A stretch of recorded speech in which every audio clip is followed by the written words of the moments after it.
Hello, this is Olympia and welcome to another video. Yeah, I'm kind of glad I don't do Wednesday videos because like the Monday after I said I wasn't doing them, we got told we're doing a show in 2 weeks, so you know, that would have been a bit of stressful time. I have a video idea planned. I've got like 5 different horses ready to be finished training, so you know, that's what we're doing. I'm not tired today. Like last week I was like on the brink of falling asleep and now I'm like fine. So, you know, I had the best night's sleep I've ever had that night. I think I went to bed at 8, which was like so early for me, and I woke up at 7 and I was like, I didn't know you could feel this awake, you know? I need a bridle. This is going well. Where's my tops? I need a top that goes with this. I mean, all of them are going to be wearing the exact same thing, so you know, it doesn't really matter. I love this yellow top. Okay, so in real life, like mustard and yellow are kind of like my colours. I can pull them off really well. Red and blue, not so much, but yellow I can do. So I've trained a load of horses to like this, so we're just gonna go and just see how many horses we can train in one episode. I think that we're gonna be switching horses more than anything. I don't really know what to talk about. Oh, no, I had an idea for a topic to talk about and then I completely forgot, which is like my brain all the time, but you know, whatever. Oh, last week I really enjoyed talking about like the arrow spec and aspec spectrums, which in case you didn't know, it's the asexual and aromantic identities along that spectrum. I really like talking about it, and I've got like a video planned ready, but I want to do it more towards Asexual Awareness Day, which is the 6th of April, in case anybody didn't know. And I want to do it more towards that because it's more about asexuality than it is about aromanticism, because I have been asexual for like 2 years. Well, I've been asexual for my entire life, but I've only known about it since like 2020, so I've been asexual longer, like identified as asexual longer than I have identified as aromantic. So I thought I'd do one on asexuality first, and then, you know, we'll do aromantic at some point. This might be an asexual struggle, but like, if anybody else is asexual, have they ever felt like that they're more childish than their peers? Because I'm in college, which is like 16 to 18 in UK, and I feel so much younger than everybody else around me. I feel like I'm like the baby of the group. And not just because like I am the baby of the group, but maturity-wise, I'm probably more mature than them. But I feel like I'm really like a lot younger than them because I don't feel anything for other people. I don't want to be in a relationship. I don't want to do any of those disgusting adult things with with people. And I feel like I'm younger. Like, I feel like I should be in, like, primary school. I don't know if anybody else feels like that, but I just don't feel like I can connect. I don't feel like I can connect to my, oh, you've got to be kidding me. That's the most annoying thing. Is there anything that, like, gives you 50 horse XP? There is one in the Wildwoods, so we're going there because I'm not wasting good horse XP on that. Oh, no, you know what? Big Bonnie does it, so let's go to Big Bonnie because it's closer. Yeah, I don't know if anybody else feels like that, but I feel like I'm less mature. Even though I'm probably more mature in other ways, I feel like I'm less mature. I don't feel like I should be in college. I feel like I should be in primary school. Also, if anybody else is asexual and aromantic and they want to read a book or like see themselves represented, then I suggest the book Loveless, and I found it on TikTok. That's how I first knew about it. But it basically follows this girl called Georgia and discovering that she's aromantic and asexual, and it's such a good book. I cried because I've never seen myself represented before in a book, and I actually cried. And I went to my friend and I was like gushing about it, and he was just like, I'm very confused, but good for you. Oh, my friend made the mistake of joking about horses to me, and ironically it was about Shire horses, right? And I'd only just been, yes, there we go. But yeah, he made the mistake of talking about Shire horses. And the thing is that I've only just been researching such Shire horses for a book that I was writing. More like a short story. It's only like 10,000 words, which isn't that long. I was writing about Shire horses, and so he made a joke about it. And then I was just basically telling him all these facts. Because, you know, there's one thing you should probably never mention to a horse person, and that's horses. Because they will just take the opportunity to talk to you about it. Some fun facts that I found out about Shire horses are that the average height of a Shire horse is around 17.2 hands, which is like about 6 foot tall to the wither. and that they have massive hooves, although I did already know that one, so you know. And they're very expensive. Okay, shy horses are just extremely expensive. Mares are like 16 hands, whereas stallions are like more like 17, 18 hands. Shire horses and like Clydesdales are my favourite horse breeds. I also found out about Ardenneses. I don't know if I'm saying that right. I think it's a French breed, so probably not. I was like looking into those as well because I just love giraffe breeds. They're my favourite kind of breeds, which is why I don't like SSO's giraffe breeds. I feel like, I don't know, mess them up a bit. Especially the Clydesdales. They did not do as good a job on the Clydesdales as they could have, but I know that was like 2018, so they've got better. I hope they do a better job on the Shire horses, which I'm actually waiting for. I really want a Shire horse in this game. Like, I think if I got a black Shire horse, I think I'd call it Angus, or whatever the horse from Brave is called. I don't know if it's called Angus, I think it is, but yeah, I'd probably call it Angus. Or Mouse, because I named the horse in my book Mouse, right? Which I find really ironic, which is why I named it that, because it's a massive Shire horse. It's like one of the biggest horse breeds in the world, and you're calling it a really small name. I don't think I should be trusted with names. I called my cat Lady Sybil, okay? Naming probably shouldn't be given to me.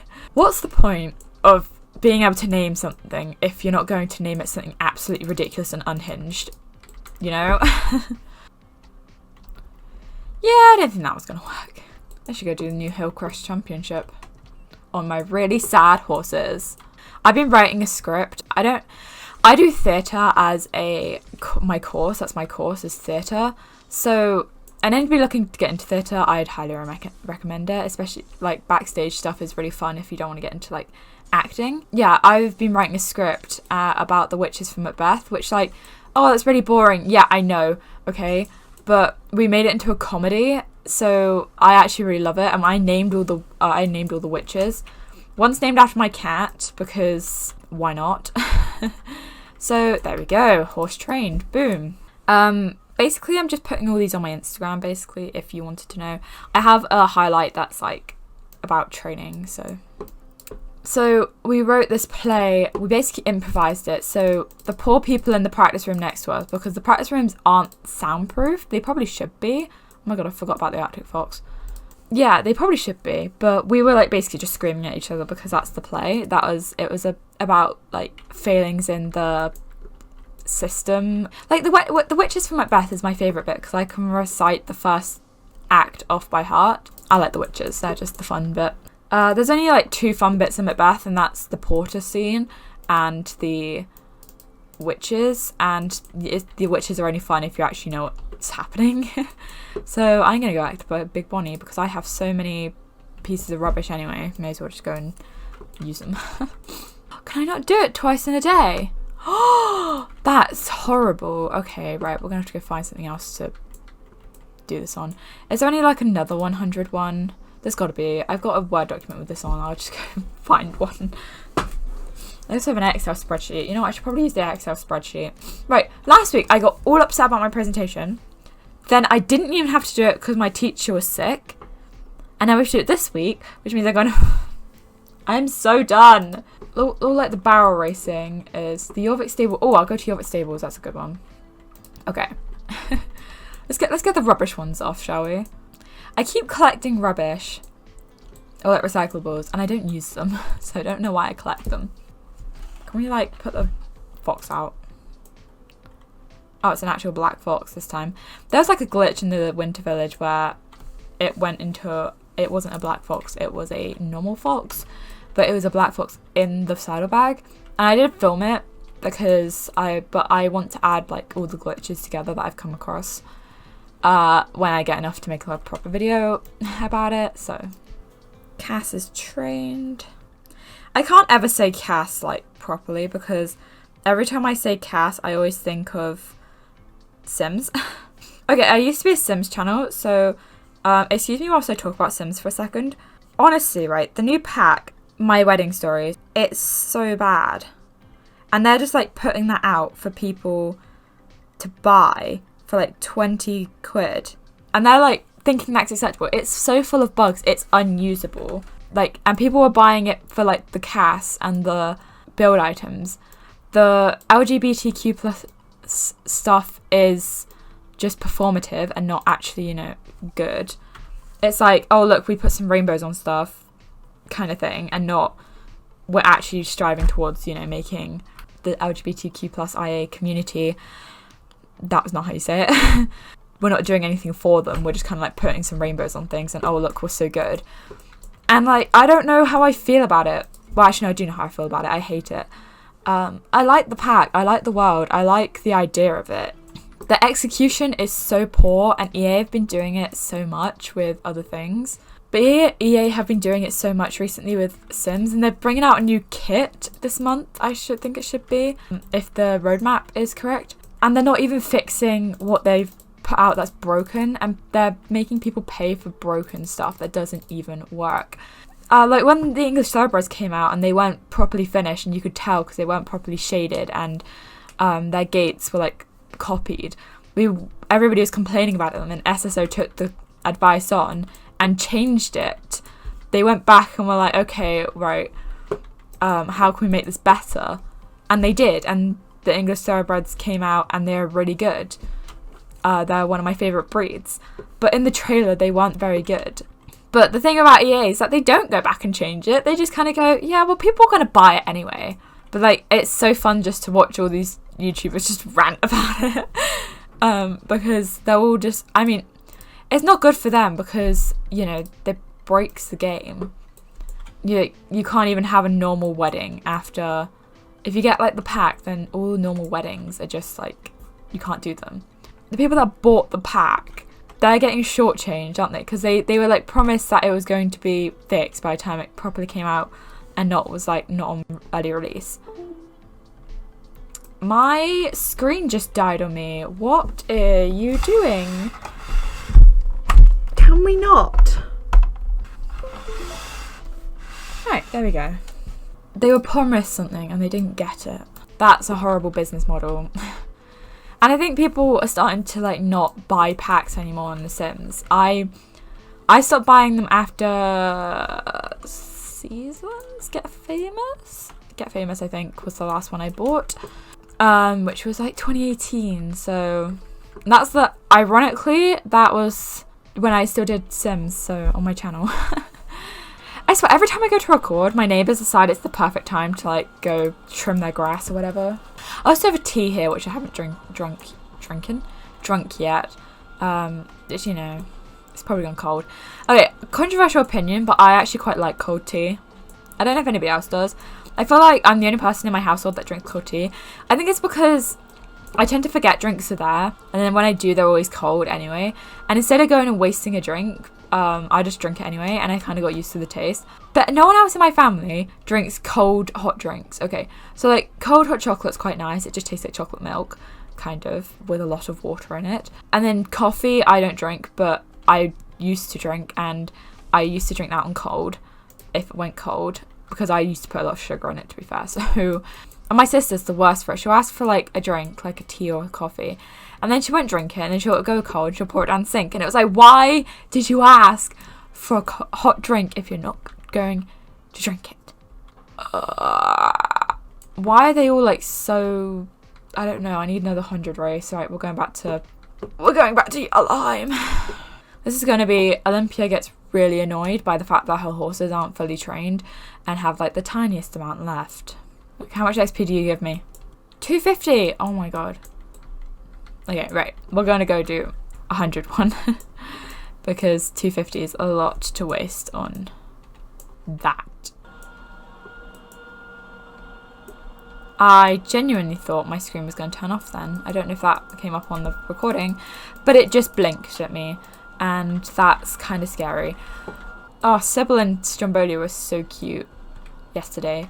Like, Sybil tolerates the dog, but the dog absolutely loves the cat. Stromboli will go sit with the cat if given the opportunity. The cat will not like it, but she'll stay there. And also the cat likes to groom the dog, but the cat does not like being groomed by the dog, because I'm with Sybil on that one, because, you know, getting dog slobber in your hair is not really the thing I'd want to do. But the dog actually likes being groomed by Sybil. I got a video of it, and I'm probably going to post it on separately, but I'll put a little bit of it now because it's so cute.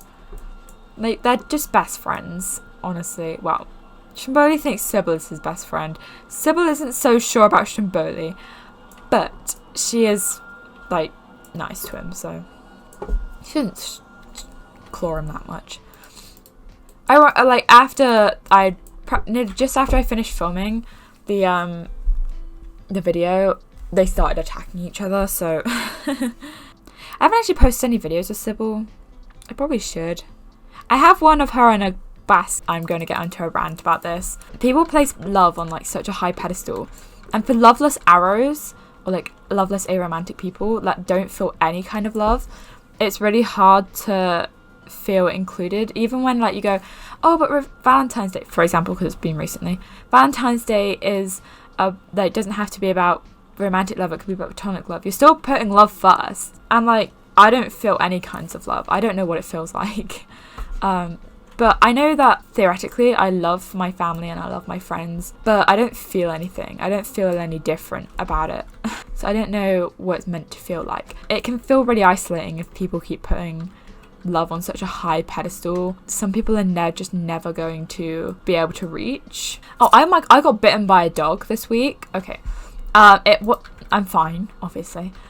I'm alive, but I got bitten by a dog, so I tried to give it a treat and it bit my finger instead. My friend did tell me, and that was my friend's dog that bit me, be careful because she bites when she's taking treats, so tell her gentle. I didn't tell her gentle and I got bitten. So, my fault. It messed everything up because, like, it feels like I'm relearning how to do everything because my finger naturally doesn't want to be used. It just kind of like doesn't want to be used. Especially with my plaster, it feels really weird and I don't like it, but I have a plaster on it because otherwise it keeps getting torn open and I don't really want to have this cut for longer than I have to. So I keep putting a plaster on it, but the plaster feels horrible when I'm touching other things. And I'm really sensitive with touch and stuff, so anything like on my skin that I don't like. I wash my hands quite a lot because they feel sticky and I hate it, so I've got really clean hands at least. Yeah, I got bitten by a dog. And then my cat scratched my palm on my other hand, so I'm not having a good time this week. You're in a very cat hairy place. Yeah, because my room is full of cat hair. The one where the cat lives. Right, are you recording? Yeah. Hello. Some of us are dying here. Some of us are dying, darling. Well, I'm allergic to a cat. You know I'm trying to film, right? Uh-huh. Oh, wow. That's a good shot. Oh shoot, and now I need to go around and... Okay. Hit it. There we go.